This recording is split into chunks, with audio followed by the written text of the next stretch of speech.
Dr. Abram Zalesnik of Harvard University did extensive research on identifying the most important success factor in all walks of life. What he found was that you can largely tell how high and how far a person will go in life just by observing one thing.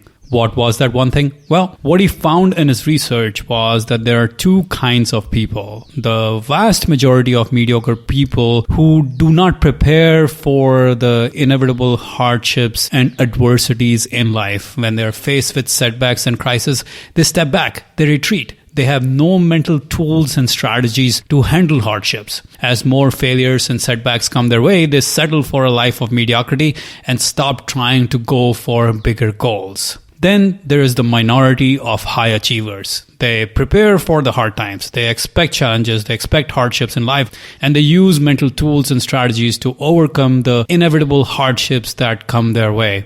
And as they overcome bigger and bigger hardships, they are able to achieve bigger and bigger goals. So, the real question is not whether you will face challenges and hardships in life. Nobody can escape them. Hardships are a given.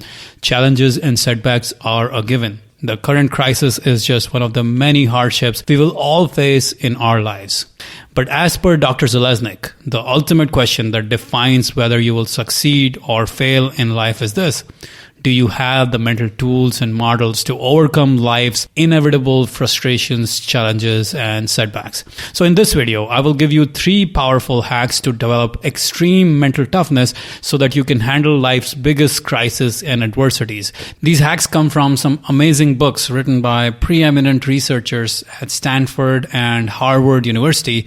And one of these books is one of Bill Gates' top book recommendations. So make sure to take plenty of notes. Now, before I share these powerful mental toughness hacks, let me quickly introduce myself. My name is Manny Vaya, and I'm the founder of 2000 Books, where we summarize the most powerful ideas from the world's greatest books into actionable insights. Before starting 2000 Books, I used to be a computer engineer, and I used to manage billion-dollar cell phone projects at a Fortune 500 tech giant. Over the years, I have read, studied, and summarized the greatest books ever written on developing extreme mental toughness. I compiled all those summaries into our Mental Toughness Pack, which is now the world's largest library of over 250 of the greatest mental toughness tips, tools, strategies, and hacks. And given the current economic crisis, both John and I agree that one of the most important skills you can develop is extreme mental toughness. And that is why John Sonmez invited me to share some actionable insights on developing extreme mental toughness with you all. With that said, let me share with you 3 mental toughness hacks from our Mental Toughness Pack, which has over 250 such hacks. These hacks will help you turn any crisis into victory. In the book, The Upside of Stress, Dr. Kelly McGonigal of Stanford University shares a very interesting research study. As you might know, the American GRE, Graduate Record Examination, is a grueling exam that tests college graduates on their mathematical, analytical, and English language skills.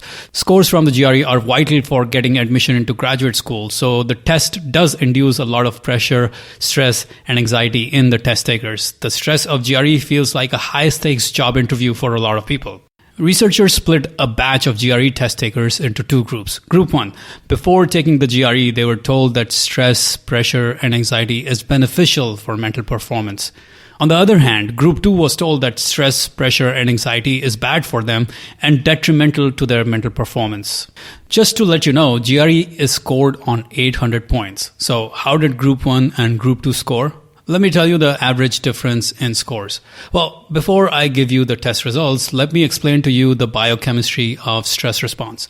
Let's take a look at Group 2. Because they were taught that stress and pressure is bad for them and detrimental to mental performance, they started to perceive that high-pressure GRE test as a threat to their well-being, just like you would feel right before a high-pressure job interview, because the stakes are so high. As a result of that pressure and stress, their mind and body went into threat response, also known as the primitive fight or flight mode. Their body started to prepare for hurt and potential blood loss. Their blood vessels constricted, and as a result, their blood pressure went up. All the blood started flowing into their limbs so that they were ready to run or fight. As a result, there was limited blood flow to their brain, and this resulted in diminished brain performance. On the other hand, let's look at Group 1. When we think of a difficult situation or even a crisis as a challenge or something that will improve our performance, our mind and our body respond by invoking what is known as the challenge response or the chemistry of courage. In this case, we are not necessarily calm, but we are excited to take on this challenge. Our blood vessels relax, our blood pressure lowers. Instead of excessive blood flowing to the limbs, there is greater blood flow to the brain, and as a result, our brain volume increases, and so does our brain performance. So, how did Group 1 and Group 2 perform? Well, on the average, Group 1 outscored Group 2 by 65 points.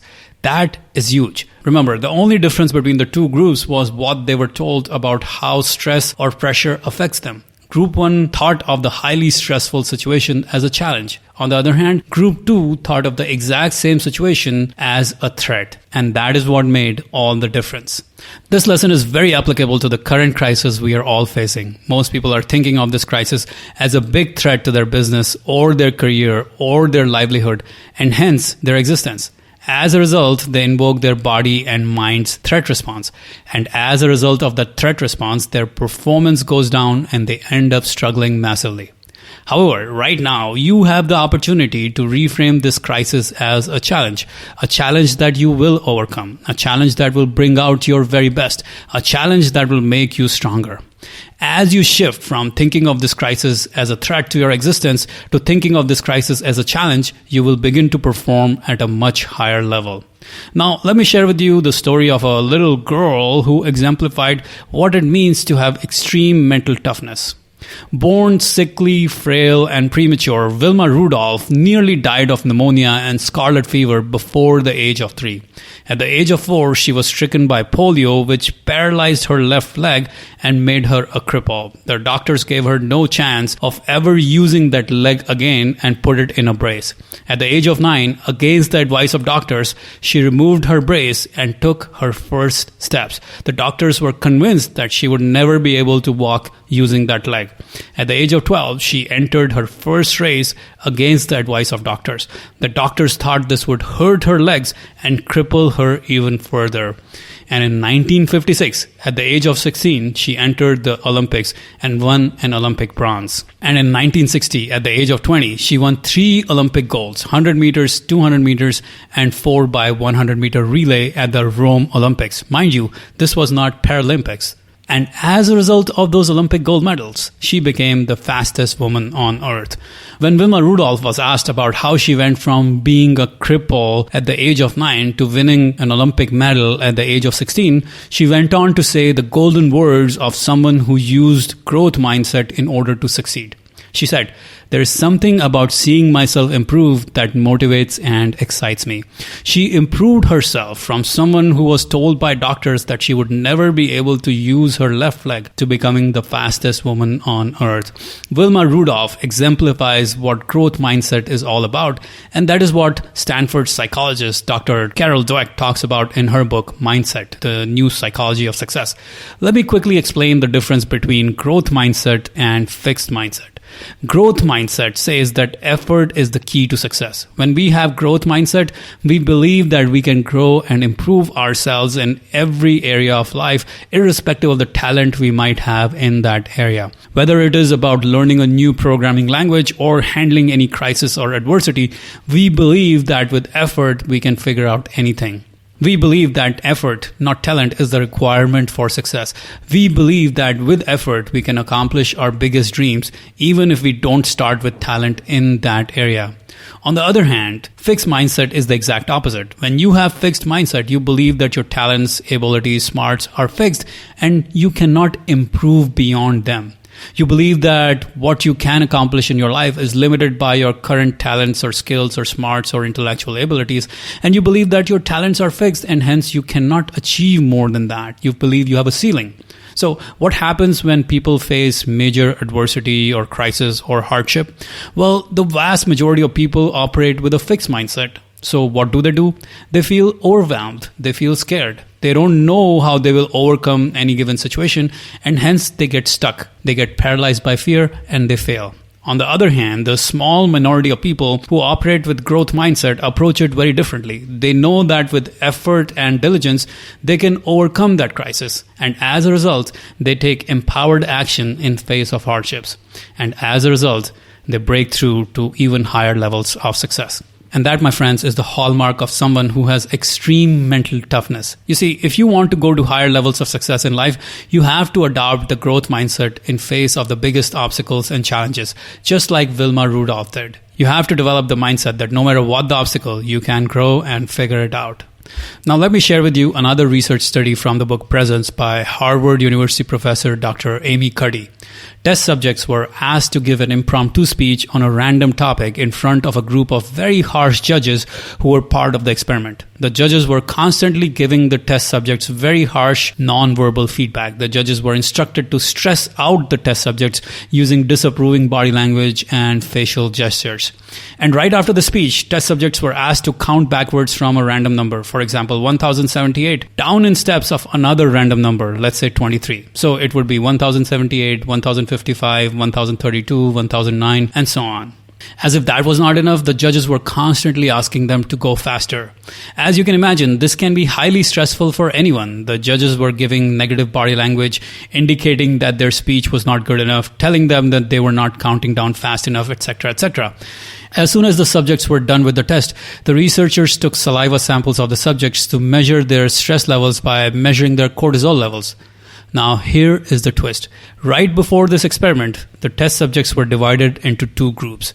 Group 1 was asked to write about a random value. For example, it could be something like creativity or freedom or expressiveness, any random value that the researchers had assigned to them. This was not a value that the test subjects personally cared about. On the other hand, Group 2 was asked to write about their own personal values they personally hold very dear. They were asked to write about how they espouse those values, how they have lived up to those values in the past, and how they plan to live up to those values in the future. So what was the test result? Well, before I give you the test data, I just want to let you know that I have something special for you right after this mental toughness hack. So make sure to watch all the way to the end of this video. Now, here is the test data from the saliva samples. Group 1 showed dramatically high stress levels. On the other hand, Group 2 did not have any increase in cortisol levels in their stress levels during the whole stressful test. So what happened here? Well, those who wrote about their own personal values were able to stand tough in face of obstacles because they reminded themselves of their true selves. They were just being themselves. Thinking and writing about their core values gave them access to their deepest, most powerful self. The key to understand is that there isn't any specific value that is better than another value. The only thing is, are you clear on your values and are you being true to them? When your true self comes alive, you become much more present and powerful. And that is when you're ready to give your very best in any situation. On the other hand, those who wrote about random values they did not care about, they were not able to relate any of those values to their core self and identity. And that did not give them any strength to handle adversity. They were behaving like most people would, stressed out and anxious as a result of a hardship or high pressure situation. As you can see from the research study, being clear on your core values and reminding yourself of your core values is a powerful key to handling life's challenges and setbacks, whether it is a job interview or a viral pandemic. You can make your deepest, most powerful self accessible to yourself by writing and thinking about your values. Your values ground you and give you clarity on who you truly are and what you stand for in life. So what you learned so far are just 3 of the 250 plus mental toughness tips, tools, and strategies in our mental toughness book summary pack, where I have summarized the greatest books ever written on turning crisis into victory. You see, right now, as we are going through a global crisis, this is the most important skill we all need to develop, the ability to turn any crisis or hardship into victory. And that is why, for a limited time, just for Simple Programmer audience, I'm offering a steep discount on this mental toughness summary pack, which contains over 250 strategies on turning crisis into victory. However, this discount is only available to the first 200 people who use it. You see, maybe you're struggling because your income is dwindling in tough economic conditions and you can't seem to find a way through this massive obstacles. Maybe you feel that you're behind on your goals and your dreams because of the seemingly unsurmountable obstacles in your way. Maybe you're struggling with chronic anxiety and stress because of the financial crisis going on right now. Maybe you lack that aggressiveness, that warrior mindset to take your career or your business to the next level. Maybe you're feeling stuck because you feel like a victim of this current global crisis. Maybe you lack that winning mindset that you know you need to dominate your career. You see, these 250 mental toughness tips, tools, and strategies will help you get past each of these challenges. All of this wisdom comes from the greatest mental toughness books written by some of the greatest thinkers on this topic, from Roman emperors and Stoic philosophers from 2000 years ago to Holocaust survivors to world-class athletes, Harvard and Stanford University professors, world-class psychologists, research scientists, peak performance coaches, psychotherapists, spiritual leaders, Navy SEALs, MMA fighters, all these great people. So if you want access to over 250 of the greatest mental toughness hacks, head on over to simpleprogrammer.com/tough and use the coupon code developer to get this discount. The discount expires as soon as the first 200 people use it. The link is also in the description below. By the way, we have over 10 hours of no fluff mental toughness video and audio content in the mental toughness pack, and you can check out samples of those videos at simpleprogrammer.com/tough. Now, I want to make this a no-brainer offer for you. So I'm going to take away all of your risk. Here is all you need to do. Try out the Mental Toughness Pack for the next 180 days. If you do not feel that the Mental Toughness Pack has helped you overcome this crisis and adversity in any way, just let us know and we will refund you every penny you paid for it. Every single penny. So just head on over to simpleprogrammer.com/tough and use the coupon code developer to get this discount. This discount won't be available for long because I'm only making it available to the first 200 people who use this discount code. All the details are also in the description below. All right, guys, I'm looking forward to helping you turn this crisis into a victory.